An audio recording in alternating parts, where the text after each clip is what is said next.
Welcome to But Jesus Drank Wine. And other stories that kept us stuck. I'm Mead. And I'm Christy. And in this podcast, we'll explore the stories that kept us, well, stuck, wanting to drink and not wanting to drink all at the same time. Join us as we show you that freedom from alcohol does not have to mean a life sentence of misery and missing out, but actually means living an authentic life full of peace, joy, and purpose.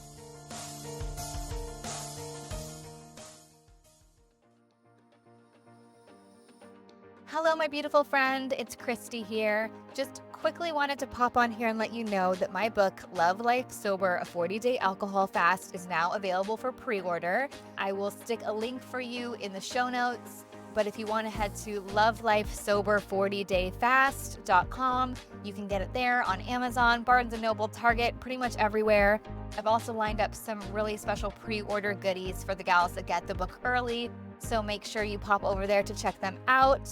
I'm really, really thrilled to share this with you, and I cannot wait for you to read it. Thanks. Hi, gals. Happy Monday. How are we doing? We are so excited. Oh my gosh, guys, this is going to be a fun one. Okay, so we're so excited to have Em Tyler here today. She is a certified coach, a speaker, a writer, a podcaster, and a Bible teacher. Em harbors a particular passion for seeing God's people grow and go.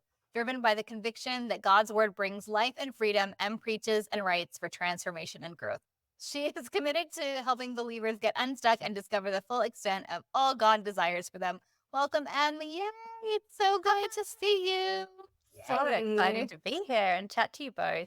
I'm so excited for this one. Okay, so we have to say first how we met and how we know each other and how crazy. And this is basically one of the biggest God moments, God shots, God winks, whatever you want to call it, that I've ever had in my life. So Em and I met in Charleston at the Go and Tell Gals coaching retreat for our certification back in 2022. And we were just chatting at one of the whatevers, and because I heard her British accent, that's what it was. I remember now. I heard your British accent, and so I went over and I was like, oh my gosh, are you British? I live in the UK. And then she told me she lived in New Zealand and she was thinking about relocating back to the UK, blah, blah, blah, blah, blah. You guys, I have just moved 30 minutes away from Em and her new church because she is back in the UK, and I'm just so excited. I'm so excited because I just moved and now I have a friend and we have matching dogs. And it's like the craziest God thing ever because we moved out of London and I was like, where are we going to go to church? And here pops up Em, and she's got a church for me 30 minutes away. I'm so excited. There you go. It is so exciting. And it's such a God gift to me too, because truth be told, moving back was not something that I was super excited about. When Christy messaged and was like, we're moving and we're going to be neighbors, I was like, oh my gosh, would you believe it? I was like, no, look at this. Yeah, so it is. It's like blessings all round and kind of only God situation happening all over. I've been saying that a lot lately. Only the Lord could have done all of this because it just is, it's too coincidental. So tell us a little bit about you and your story, and we want to hear all about the move and how you're feeling, and all the things. Okay, so I am originally from the UK, and I grew up in the southeast of England, and was very comfortable, never really wanted to move away particularly. Ventured across the south to Bristol, where I went to uni. That's where I met my hubby. And we came back to where I was originally from and got married there and settled, had our first kid, super times, happy days. My mum and dad lived 5 minutes down the road. Sweet.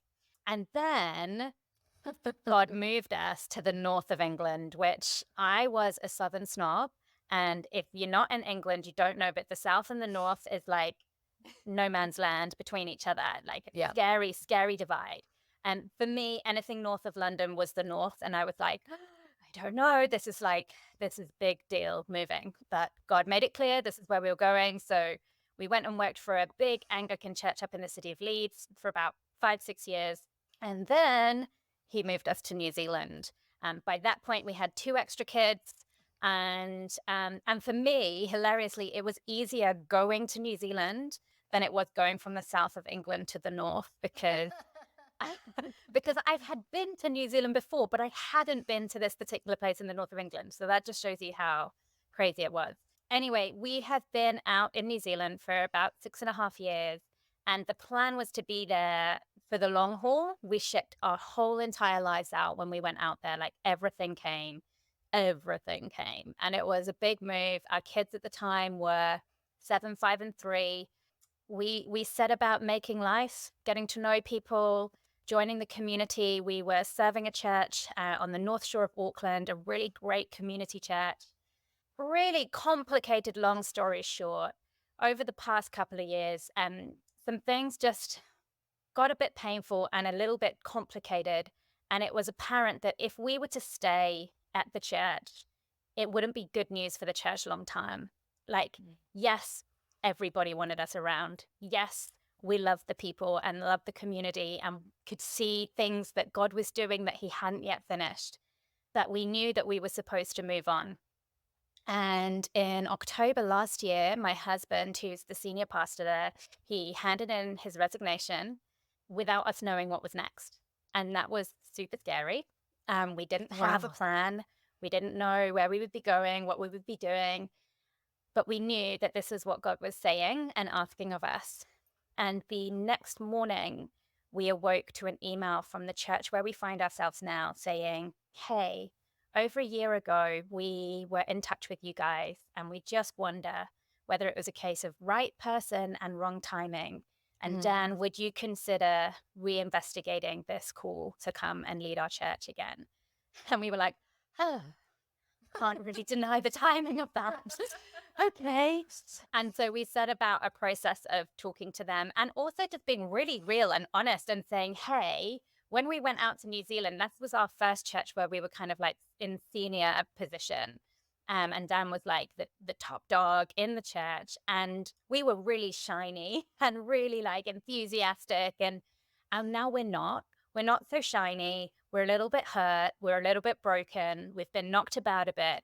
And so you are going to get some like very broken people. Are you sure you want us? And the church here were amazing. Just couldn't fault every single time. I wanted there to be a red flag to go, nope, we're not supposed to be going. It was like green lights all the way. And I said to people as it became apparent this is what God was doing and it's where he was calling us, that it felt like Nineveh.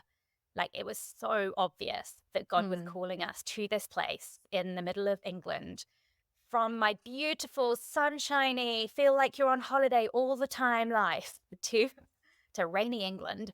At least it's the South still, right? It is still the South, so we can praise Jesus for that. Yeah, no. But yeah, so he brought us back. And I did feel like Jonah in that I didn't want to come, but I knew this is where God was calling us. And I didn't run in the opposite direction like Jonah. I did come, but there has been a lot of tears. There's been a lot of why questions. There's been a lot of pain watching my kids try and navigate the change as well, because their whole lives were there. And for my eldest, he had just kind of found his people after like 6, 7 years of like moving schools just because of the age he was at and how their system worked out there. He'd finally landed on his feet and was loving life, captain of his cricket team. And so then it was like, oh, now it's all change again. And so just watching the kids as well, you know, you have that kind of mum heart of just like, oh, I wish that this wasn't imposed on them. Yeah. But, you know, we take heart that like God doesn't just call Dan out of our family and we have to follow. If he's calling Dan, he's calling all of us. And therefore there will be good for all of us in it. But so my journey that I've been on has been one where I've had to test and learn again the things that I teach other people, which I think is often the way. Like if you're preaching or if you're coaching or if you're, you know, just talking and doing life, if you're giving advice, you have to, for it to be authentic, you have to have lived it and learned it before you can share it. And I feel like I've been particularly with the mindset around where we find ourselves now, having to learn all over again what it is to choose to believe the best about this situation, which is not what I would have chosen, but it's what God has chosen for us. Yeah. Oh my gosh. And it has been so encouraging to me. And you've texted it really at really like only God moment times. Like I remember I was like crying as I was like doing my last dog walk in Battersea Park. And I literally got a text from Em being like, hey, are you okay? How you doing? And I was like, how does she? And then I was like, how are you doing? And you're like, this is really freaking hard. And I was like, yes, it is hard. And I only moved an hour and a half away. You moved an entire country away. And Around the globe, yeah. So can you, and I'm sure we'll totally be able to relate on and resonate on all this, but tell us a little bit about those thoughts that you're having to like take captive and question and run through truth and all of the things. Like what have been the things that have made you be like, God, is this right? Like what's happening? Yeah. So, like, being completely honest, I feel like my faith has really been shaken. And I was thinking about this the other day, and I used to pray a lot, like, grow my faith, grow my faith. And I was like, oh, if we prayed like that, then we might have to have our faith tested a little bit. So I think one of the hardest things to have to process is the grief of when you have to leave something behind and feeling like we weren't done yet and that there was so much more that God could do, and kind of questioning, like, why would you take us there in the first place for all this to happen and then like wrench us out, and trying to, like, why would you like do this to my kids? Why would you do this to us? Like, it's God is imposing something nasty on us. Whereas what it comes down to is that people who were involved that made some poor choices or said some hurtful things or just got stuff a little bit wrong are just people who are also broken, and God's not controlling anyone. And I think one of the things that I've really had to choose to take captive in terms of my thinking is what life will be like here. It's been really easy to compare and contrast what I've left behind with what I'm coming to and going, oh, I had lots of sunshine and sea there. I don't have it here. And, I had this amazing, like, open plan house that I loved to pieces. And here I'm back in England houses, which are not the same. And don't get me wrong, like, in case anyone from the church here is listening and watching, the house that they've provided with is amazing and has a God story of its own, but it's different and it's not the same. And so I think some of the things that I've really had to battle with and process and work out what story am I telling myself about this thing really comes down to what life will be like for me here. Yeah. Because it was really easy to come into it only seeing negative and only seeing negative things about the church we've landed in, because it's different. And so comparing to what I loved and going, well, it's not the same, therefore it's no good, as opposed to saying, it's not the same, but what good has God got here for me? Or what purpose has he got for me in this place? And I can remember being here within the first kind of few weeks and just praying a really bold, like, tantrum, I'm going to stamp my foot on the ground moment with God. I'm walking along, and I don't often pray out loud. And I was walking along, and I out loud was like, God, I need you to show up. I need to see you. I need to see how this is you that has brought us here. And there were a couple of things that happened that kind of just blew my mind. The first, they have a fortnightly daytime prayer meeting. And there's these two old ladies that just faithfully pray every fortnight for the church. And they're quite charismatic and Pentecostal vibes, which is not really the church that we're in, but they were awesome. That's my vibes. And they're just praying these prayers and loving God with such faith. And they were thanking God for bringing Dan and our family. And I just had like this light bulb moment. And it was so humbling of, if they have been praying for what they've been praying for, it was like that moment in scripture where like the guy in Macedonia is like calling and then the disciples have to go. And it was just like, no wonder we are here, because the faith in these prayers and the things that they've been praying for, we are part of that answer. Yes. And so, yes, God did displace us essentially, and he uprooted us and has moved us along. That was like a really humbling moment to just go, wow, these people are praying so faithfully and they have called us here. We use that language when people are kind of going to lead churches, like, oh, you've been called to the church. And we kind of use it just like nice Christianese words. But it was a real sense of like, no, like they literally called us. And so that was one thing. And the other was my family kind of into cricket, which England is a good place to be if you like cricket. And my eldest joined the cricket club before we even arrived, because I knew that was going to be important. And so I was at his first match, and a lovely other mum kind of said, hi, how are you doing? I was like, we've just come from New Zealand. Yeah. Slightly had like rabbit in headlights, like, I don't know what I'm doing or where I am. She said, oh my gosh, you should join the ladies cricket team. To which I smiled and nodded and laughed. I was like, that's funny. And she said, no, really, seriously, like some of us can't throw, some of us can't bat, some of us can't catch, but we just have fun and we enjoy hanging out. And I was like, oh, okay, sure, why not? So I hilariously, I joined a cricket I team. bet your son loves that so much. I think he thinks it's hilarious. I think he's like, Mom, what are you even pretending that you know how to? I am that person who, when the ball comes to catch it, like I shut my eyes as the ball comes towards me. I'm that girl on the team. And anyway, so they had a quiz, which I don't know in the States if we really have quizzes, but it's like kind of a trivia night type thing. And Dan and I went. We ended up on a table with a couple of ladies from the team who were just lovely and took pity on us so that we didn't have to sit with all the teenagers. And Dan and I ended up having a really nice chat with one lady, and she's got some big stuff going on in her life. And we were talking about all sorts of very hot topic things around Christianity. And this woman had grown up in the church, but walked away from God because of things that had happened as a result of people being broken and, thinking that they're loving Jesus, but actually hurting people in the process. And anyway, we just had a nice chat, and then that was that. And then we got to chatting, and people were, hanging out and having fun and all the rest of it. And then out of the Saturday night, the next morning, she shows up at church. I had not told her what time the services were. I did not invite her to church. And I genuinely, this is like the new minister's wife. Someone comes into church, and I was like, why are you here?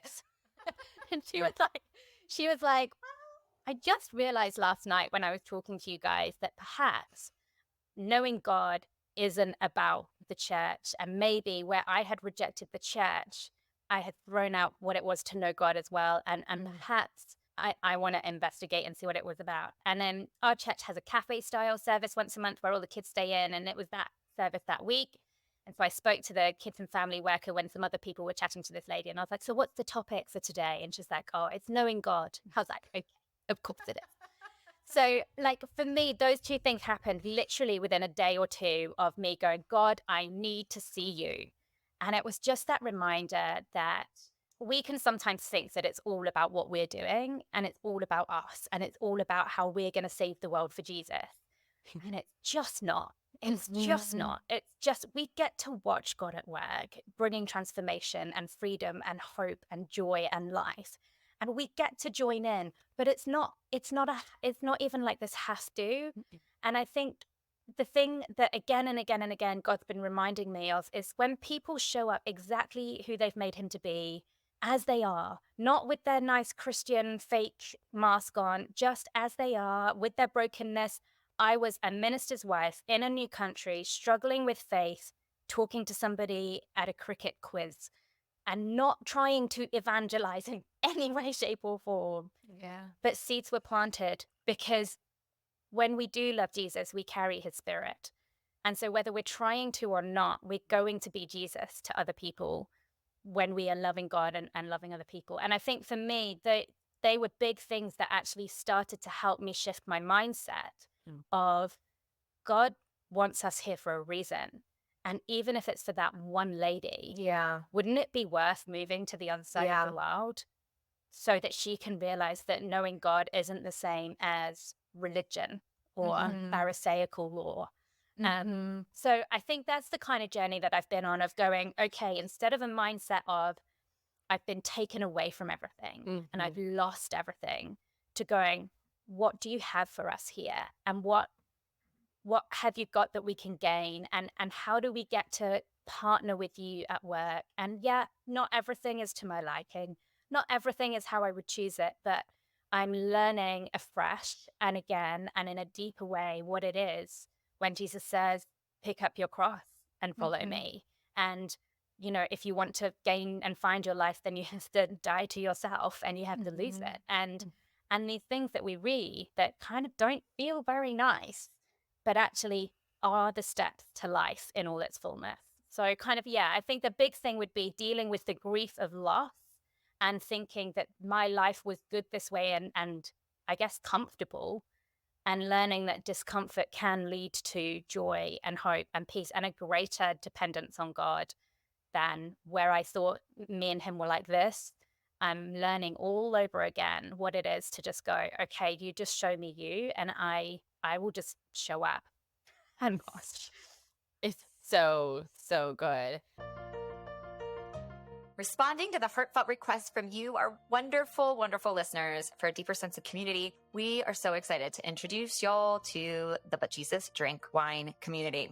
Get ready to be part of an exclusive experience where you'll join a sisterhood of kindred spirits on a transformative journey of faith, sobriety, and personal growth. You'll gain access to our private community, a place where deep connections can flourish among women who share your aspirations of strengthening faith in Christ and breaking free from alcohol. But wait, there's more.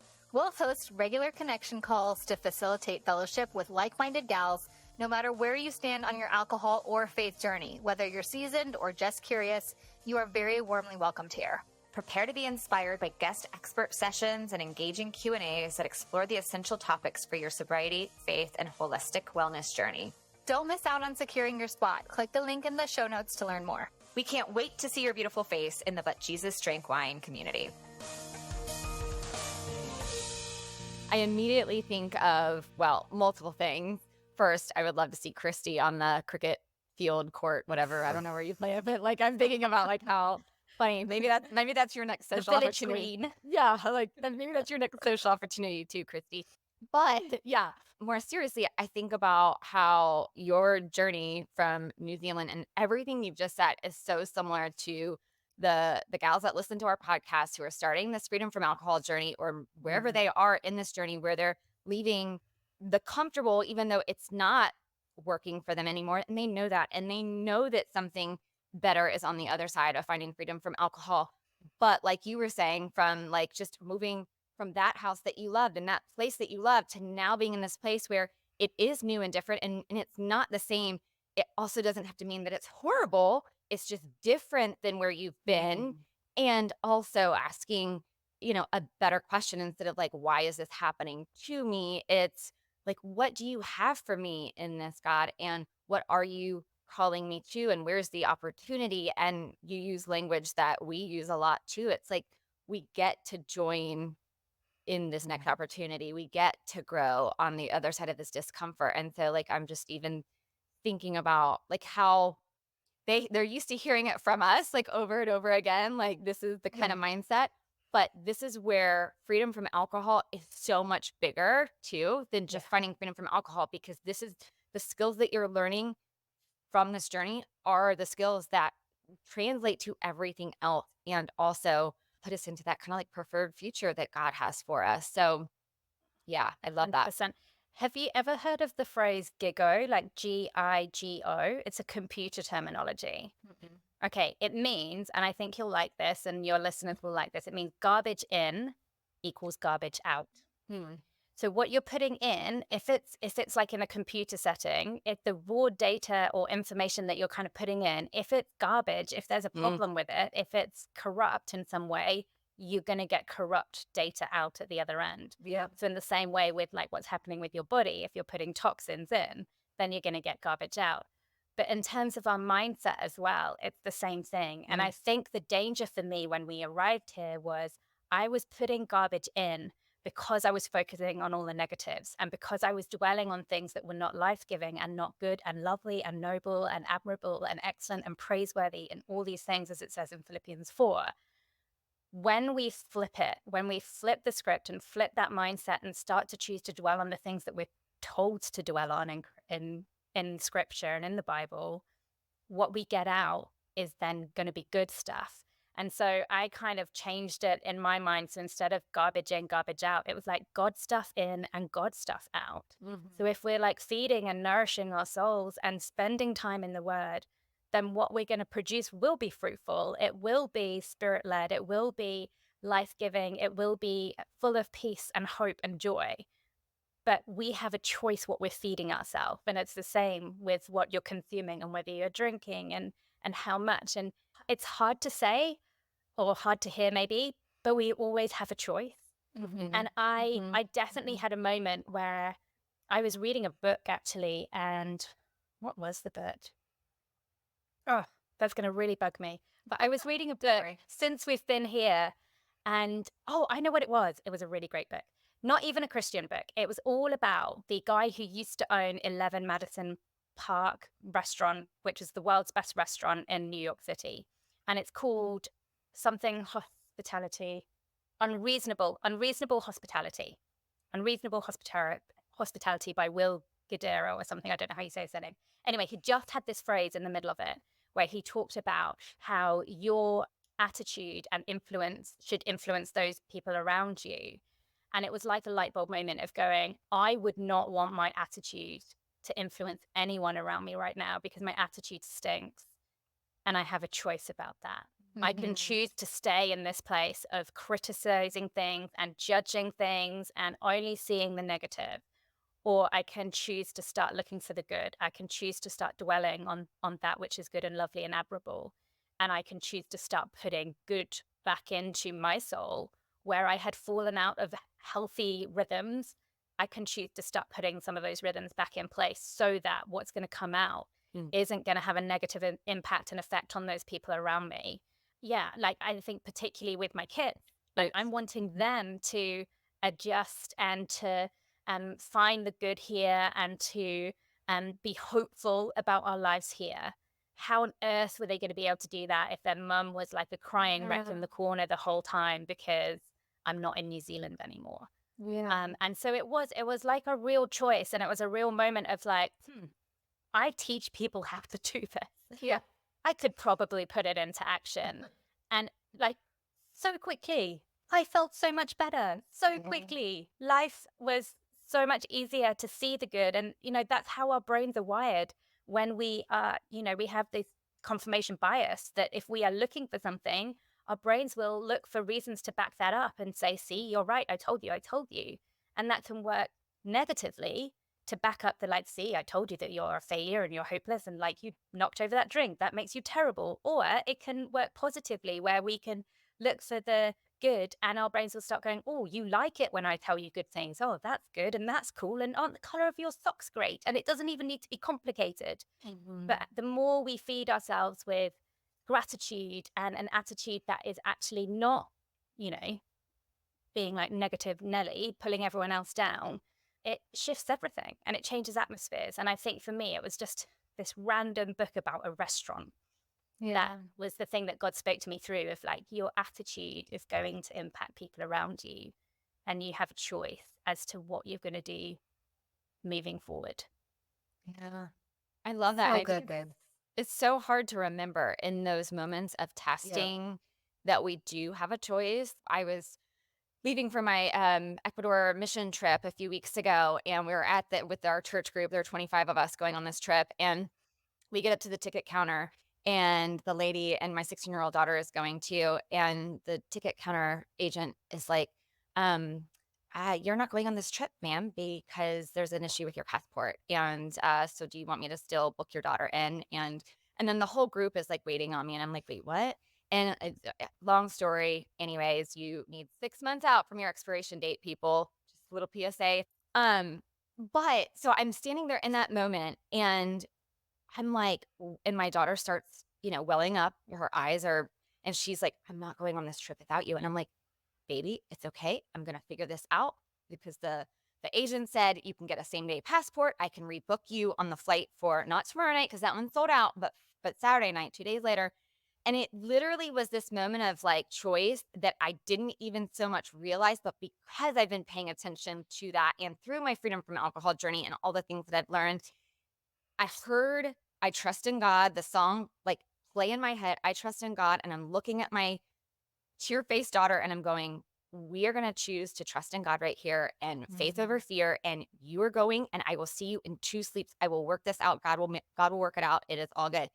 But otherwise, if I didn't realize that I had that choice, I would have Karen'd all over this agent and thrown this tantrum and made this whole big deal about the fact that I did look into the fact anyway, that the expiration date was fine and all of this kind of stuff. But those are those little moments that are so hard to miss if we're not actively like paying attention to them, or if we're not building reps in getting them. And they make all the difference. And then the million little miracles that had to happen for me to get that same day passport and then be able to fly out 2 days later, because I chose to trust in God and focus on him and just say, okay, God, where do you want me next? Okay, go to the office and get your photo taken. Now go over here. Now make this.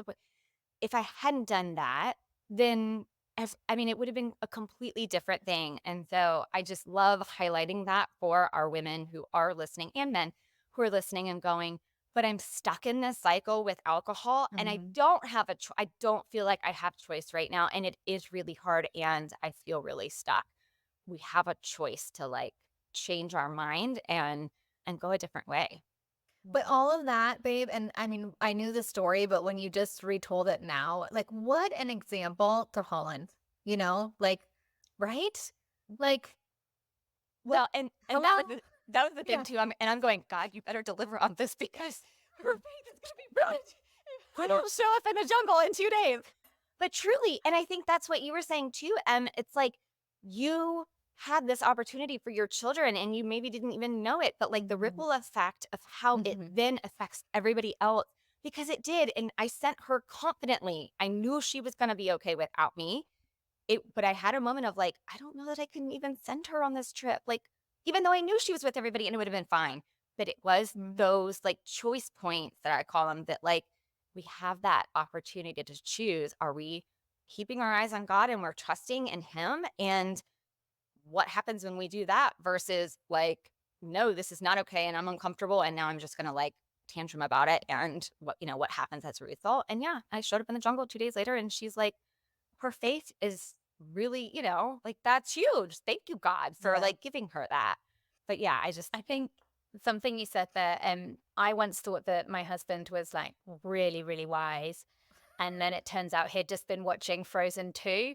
And because there's like a song in it and it's like, do the next right thing. And it's came out with you just need to do the next right thing. I had not seen Frozen 2 at this time. And I was like, wow, that's really good. And then I was like, okay. But it reminds me of that passage. I think it's Isaiah as well, where God says, you will hear a voice saying, this is the way, walk in it. And sometimes we have to take that step to say, okay, God, I will trust you. And I can't see the whole journey. I can't see all of the steps. I can't even fathom how on earth I'm going to do that and that further down the line. But right here, right now, I have a choice about the step I make now. And there is always a next step, whether it's with our thoughts or whether it's with an action or whether it's, an apologizing to someone or whether it's cooking the dinner for the kids when you'd rather sit and scroll on your phone. Whatever it might be, there's always a choice to do the next right thing. And yeah, Dan, Frozen 2, Anna, you pick who is the wise one there. I was going to say, I heard, I trust in God, my savior, the one. That's the song I heard first, but then I heard Anna do the next right thing. Like that just Holy Spirit take a step again through Disney. and again. Yes. That's what she says. Like take a step again and do the next right thing. Truly. Oh my gosh. Okay. I love it. I love it.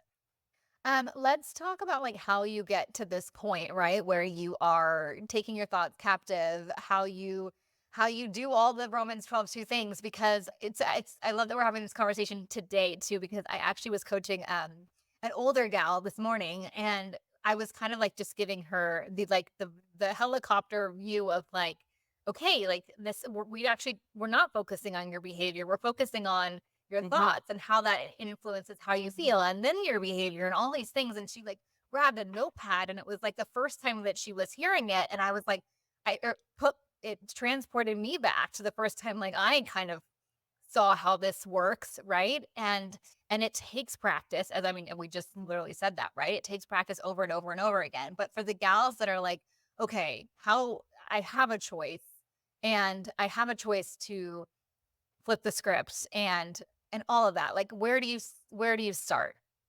Yeah, because it's easy to say I have a choice, but thoughts will still pop in your mind and it still feels like you're kind of being attacked at all angles. So the thing that I would say is everybody is a genius. Everybody is excellent at things. Whether it's tying your shoelace, you can do it subconsciously. You don't have to think about it because you've practiced so many times that it just comes second nature. It's the same with our thoughts. So when we're building neural pathways in our mind, they can be like big, strong highways or motorways because the thoughts travel all the time on them and they have so much traffic. Or when we're trying to start a new way of thinking or a new habit or a new pattern of behavior, it's more like if you go for a walk in a forest or a tramp in the bush, as they would say in New Zealand, and you like are pulling branches out of the way and you're having to stamp down all of the stuff just to make a little path. If you do that every single day, eventually a path will form on the ground. And if you keep going, then maybe you'll put some gravel down or some boards down, and maybe you invite some friends on that walk, and it gets bigger and bigger, becomes a country lane and then a road and eventually a highway. Now, the way that we really practically do that is, as you said, Christy, it's practice. And I think we've heard the phrase like practice makes perfect. We're not aiming for perfect. We're aiming to create new pathways of how our thoughts are going to subconsciously think and act and choose. And so I like to say practice makes pathways. The more we practice it, the better we will get at choosing the right thing. And eventually we won't have to think about choosing the right thing. We'll do it. Breaking it down, I think the best way of kind of creating or changing a neural pathway, if you've got a natural inclination to think a particular way and you don't want to think that way anymore, you've been a genius at thinking that way or excellent at thinking that way and you want to switch it. As soon as you notice that thought pop into your mind, or maybe it's even before the thought pops into your mind, maybe like your shoulders get really tense, or you find yourself like holding your breath, it's in that moment just sort of saying stop, or like a word that is going to help interrupt that thought. So maybe it's like peace or no, or whatever word it might be. It's not magic. It's just something that you're going to be able to say to yourself, like, enough. In this moment, I have a choice. If I keep down this train of thought, it will lead me down there. And that's like a pit and nasty and black. And I know that I don't like the end result of that, which is why I'm in this place in the first place. Or if I go down this other pathway, it leads to life and hope and freedom from the thing that I want to be free from, or the thought pattern that is holding me captive. And so we kind of just say stop, and we actually like almost step out of ourselves and create a bit of distance from our thoughts so that we know it's not happening to us. Yeah. We are in control, and we can kind of look at it a bit like Dr. Julie Smith has got this great analogy of Jim Carrey with The Mask, that really old school movie. I don't know if you've seen it. It's old, but it's a good example. Yeah. And when he's wearing the mask, he becomes this other person and he's like all crazy and all the rest of it. But when he like pulls the mask off and he holds it at a distance, he can see it for what it is, that it's just a mask and it doesn't actually control him. He can choose to put the mask on, but equally he can choose to take it off. And it's the same with our thoughts. We can choose to keep traveling down a particular way, or we can say, no, stop. Do I actually want to go that way? And sometimes we kind of go, yes, I do want to feel grumpy, and I am going to have a bit of a pity party, and I am going to, and I do want to have the drink. with regards. Yeah. Yeah. And other times we'll be able to go, no, I don't want to go that way. Like, I actually want to get to that point where that's going to become my new normal, and that's going to become the easy route to follow. And in the same way that we can create new neural pathways that are going to be for our good, as we do that, the less that we use the old way of thinking or the old thoughts, they will gradually like fall into disrepair, like a road that never gets used would have weeds popping up in it and potholes and cracks, and eventually it would, no longer be a road. The same happens with our neural pathways. And so from the kind of angle of drinking and like thinking, it really comes back to just trying to interrupt that initial thought, that initial habit of opening a particular cupboard or traveling down a particular aisle in the supermarket or the liquor store or wherever it might be, and just going, do I actually want to go down that aisle? I have a choice. No, I don't. Instead, I'm going to, do whatever else it is that I am wanting to build and I am wanting to grow. And I think it's really helpful to have a positive goal of what we're aiming for, rather than focusing on what we don't want, focusing on what we do want. Because when we're looking towards the good and we're dwelling on that, again, it comes back to Philippians 4. When we're dwelling on the good and the positive and the hopeful, that leads to life, and it also leads to peace and a sound mind. Yeah, I would say how we live out Romans 12:2 and get transformed by the renewing of our mind is to be mindful, easy said, but to just be aware of our thoughts and to try and interrupt them right at that first point. and ask ourselves the question, do I want that? Yes or no? Because you do have a choice in that moment to obey. If it's like do I want to forgive this person? You have a choice. You have a choice whether you're going to obey God because he tells us to forgive, or whether you're going to disobey and not. And it's the same across a broad range of things, whether it's moving countries and you have a choice about your attitude, or whether it's choosing whether to have another drink or not. The way that we are all geniuses, whether we realize it or not, we're all brilliant at stuff. And the goal is to get to a point where our subconscious automatic choices are ones that are going to line up with the goals and the desires that we have for our lives. And if you're a Christian, then that's going to be to live like Jesus and to be more like him, and to live in a way that honors God and loves other people at the same time. I So good. love that. How many times have I said in coaching, I'm like, at least let's, choose what we're choosing because we're consciously choosing it, not because we're just in that auto habit place and we're unconsciously choosing something, because we do have a choice. And it's not choosing us. It's that there's so much that we do. Like you said, everybody's a genius. There's so much that we do. Our mind loves to automatize things. It loves to put things in those automatic ways. And that's great, because when we have things in an automatized way, it frees up our mind to be able to do other things that create, that take that extra energy. But when we can disrupt that auto response and think about the conscious choice that we do have, I mean, it's no different than, for sure, stuck in the drinking cycle. That was true. But then also it's no different than when I'm like, I want to have dessert, and I'm like, or when the Halloween candy is building up and I'm like, okay, as long as I'm choosing to eat this is different than me saying Auto. yeah, exactly. And that is, I always think about like the Scarecrow in The Wizard of Oz, where, Dorothy walks up to him and he's like, you could go this way, you could go that way. And that's the visual I always like give my clients to think, in their heads, like, you're at that moment with the Scarecrow and he's saying you can go this way, or be in that moment, because then that's your opportunity to realize that you do have a choice. And then you can choose it from there. But it is backing it up. I also love how you said, like, paying attention to the sensations that go along with that thinking, whether it's the shoulders or the jaw tightening. When you have that awareness for what those sensations are, that kind of creates that thinking, that also adds to being able to kind of like disrupt it. So I think that's huge too. I love that so much. So good. Yeah, we talked about like being able to have choices and create new neural pathways. What else would you like for the listener out there who is stuck in this like cycle and doesn't, and we have like, Jesus curious folks out there too, which Christy and I always talk about too, that so much, even though I was a Christian, so much of my journey, I wasn't using the cheat sheet, so to speak, of like what God's will is, and God's, like, what is God's choice for me and what does he have for me? So what would you say to the listener who is feeling stuck right now, like one little tiny new action she could take today, whether she's a Jesus curious listener or she's a, Christian through and through, one little tiny action she could take with this from like moving forward? My first thing would say to be compassionate and kind to yourself, and to talk to yourself as you would talk to kind of a 5-year-old child that you really love.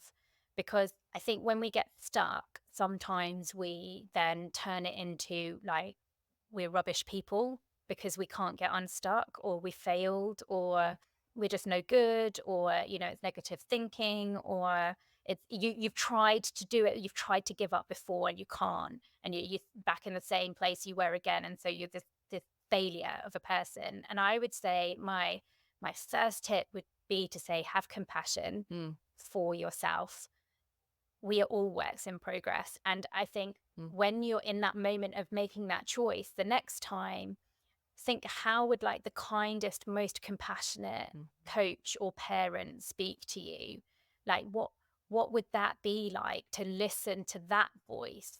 Because that voice is the voices that is going to be encouraging and gently lead you onto being able to make the choices that you want to be able to make when you kind of are feeling more confident and strong and all the rest of it.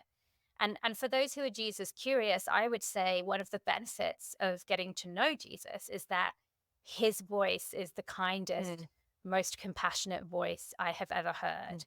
And when I don't have the words for myself that are kind and compassionate, every single time he has words of love and compassion and grace and patience and kindness and sometimes humor. Like, God's not all like stuffy up in a white cloud. He is hilarious. But he also is just like kind. And so when we are kind of getting all down on ourselves, like I'm stuck again, I failed again, I can't seem to get it right, I would say be your kindest, most compassionate coach or parent speaking to a young child in how you speak to yourself. Give yourself grace. And yeah, if you're Jesus curious, I would say investigate some of the things that Jesus would say to you, because he would be, without a shadow of a doubt, the kindest coach and the biggest cheerleader for wanting you to succeed in life, wanting you to have life to the full, an abundant life, a life that is full of peace that makes no sense when everything is going wrong, still to be able to have peace even in those moments, to have hope and joy regardless of your circumstance, regardless of your situation. So yeah, that would be maybe my top tip would be to be a kind and compassionate coach.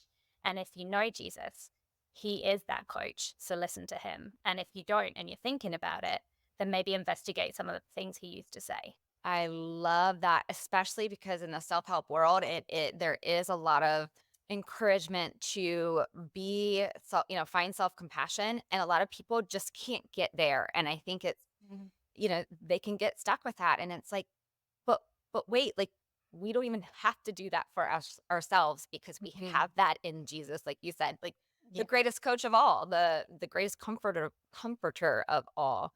Yeah. You know the song, like the really old song, and I'm terrible with like who sung what and what songs are called, but like search for the hero inside yourself.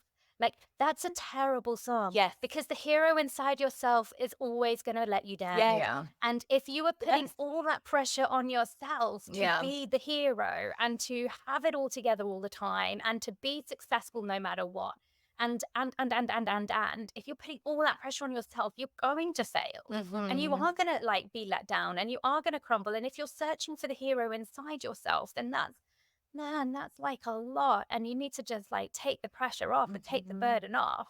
And, Jesus in my life multiple times has come along and said, like, you don't have to be the hero. Yeah. You don't have to have it all in control. You don't have to carry all the things. Let me help. And there's a beautiful passage in scripture where it talks about him saying, like, if you've got a heavy burden, give it to me, because what I want to give you is easy and light. And it uses a kind of agricultural term from the time where oxen would plow a field next to each other, and they'd have something called a yoke, which would go over one ox and then it would go over the other. And it would keep them kind of plowing together. And if the yoke was heavy, then they couldn't do their plowing. And Jesus basically says, like, give your burdens to me because my yoke is easy and my burden is light, i.e., he's going to do the carrying of the heavy load and you just get to walk alongside on the journey. And so, yeah, I would just, don't search for the hero inside yourself because it's not there. It's not there. I can attest to that. I tried that for a long, long time and it did not work. And I'm so glad that I don't have to be the hero. I'm so glad that it's such a relief to not have to be the hero, because there's so much freedom and peace in that. Thank you for that beautiful tiny Tina. I love it so much. And thank you so much for tell everybody where they can find you. Please. Yeah. Oh, okay, sure. So on social media, I am Hello Em Tyler, E-M Tyler, Tyler. On podcasts, it's Grow and Go with Em Tyler. And they are the places I hang out most frequently. Yay. I love it. Thanks, it's been such a joy to chat to you girls. So glad that we are neighbors, and I'm so glad that you're back in the UK. And I know it's really cold today, but we're gonna survive. And Cold. Yeah, it's cold today. But it's supposed to be summer. Yeah, it's not. But yeah, I mean, I know we started with this, but it is still mind-boggling to me that, like, when I saw that message, that WhatsApp from you, and you were like, "Hey, where's Heath?" I was like, I I felt like I almost cried, I almost vomited. Like I was like, this is not what? And then I got on Voxer with Mead and I was like, do you remember the girl I told you? I'm like, she's literally, oh my gosh, I'm not even to church and blah, blah, blah. Anyways, so you'll probably, I didn't say with Dan. I was like, Dan, look, you're not even in London anymore. God's put her even closer. Like, I thought it was wild that you were in London. And they're like, no, not even. Like, God gives us people. Like he gives Yeah. us our people because he wants us to be together. And I just thank you, Jesus, for bringing Christy and Em together and us, and for this time. What a blessing it's been. Thank you, Em. I have a feeling that this is not going to be the last time we're going to be on this podcast together. I have a feeling that there's some fun collabs and future things that we're all going to do together. I don't know. Look forward to it. Yeah, I want to come to Southern England. I want to come. Do it. Yeah, I want to come, and then I want you to take out me at to Old tour, Cricket. and I want to see. I want to see the difference. So you can come hang out at Old Lady Manor with me. I cannot wait. Yeah, only at the end of there. All right. Okay, gals. We will see you next Monday. Thank you so much for joining us again this week. You can find all of our episodes at butjesusdrinkwine.com and be sure to follow us over on Instagram, Love Life Sober, and I'm Not Sober, I'm Free. To learn more about what we do, you can visit our websites, meethollandshirley.com and lovelifesober.com. Take a screenshot of this podcast and share it with a friend or two. And don't forget to subscribe to our pod so you don't have to worry about missing a single episode. And if you love what we're doing, please leave us a review on Apple and Spotify. This helps more women who are feeling stuck and alone in the overdrinking cycle find hope and encouragement. Thanks, ladies. We so appreciate you, and we'll see you next Monday.